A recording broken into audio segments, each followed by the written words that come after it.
સરકારે ફાળવેલ નવા 16 બુલેટ લઈને પૂર્વ કચ્છ ગાંધીધામના ટ્રાફિકના જવાનો શહેરમાં પેટ્રોલિંગ કરશે. સાગર બાગમારે આ અંગે પ્રતિક્રિયા આપી.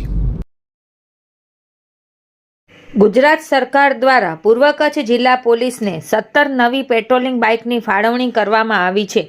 આજરોજ તારીખ 21/1/2026ના રોજ એસપી કચેરી ખાતેથી આ તમામ આધુનિક બાઇકને વિધિવત રીતે પૂર્વ કચ્છ પોલીસ અધિક્ષક સાગર બાગમારના હસ્તે ફ્લેગ ઓફ કરી પ્રસ્થાન કરાવાયું હતું. આ નવી સુવિધા મળવાથી જિલ્લાના વિવિધ વિસ્તારોમાં પોલીસની પેટ્રોલિંગ વ્યવસ્થા વધુ સઘન અને ગતિશીલ બનશે. ખાસ કરીને ભીડભાડવાળા વિસ્તારો અને સાંકડી ગલીઓમાં ગુનેગારો પર નજર રાખવામાં અને સુરક્ષા વ્યવસ્થા જાળવવામાં પોલીસને મોટી મદદ મળશે.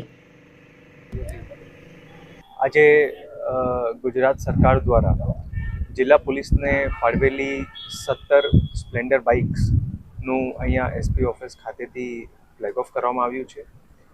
આ જે પેટ્રોલિંગ બાઇક્સ છે એ પોલીસ સ્ટેશન લેવલે વધારે એને ઇન્ફ્રાસ્ટ્રક્ચરને મજબૂત કરવા માટે અને ખાસ કરીને પોલીસ સ્ટાફ જે એમનો ઉપયોગ કરતો હોય પેટ્રોલિંગ માટે એ પેટ્રોલિંગને પણ જે છે એમની ક્ષમતા વધારવા માટે જે છે આ સરકારશ્રી તરફથી જિલ્લા પોલીસને 17 જેટલી બાઇક્સ જે છે એ ફાળવવામાં આવેલી છે, જેનું આજ જે છે ફ્લેગ ઓફ કરવામાં આવ્યું. આજથી એ બધી બાઇક્સ જે છે એ પેટ્રોલિંગમાં અને પોલીસ સ્ટેશન દ્વારા પોલીસ સ્ટાફ દ્વારા જે અલગ અલગ સમન્સની અને બધી કામગીરી કરવામાં આવતી હોય છે એમાં પણ સ્ટાફ દ્વારા જે છે એ બાઇક્સનો ઉપયોગ લેવામાં આવશે.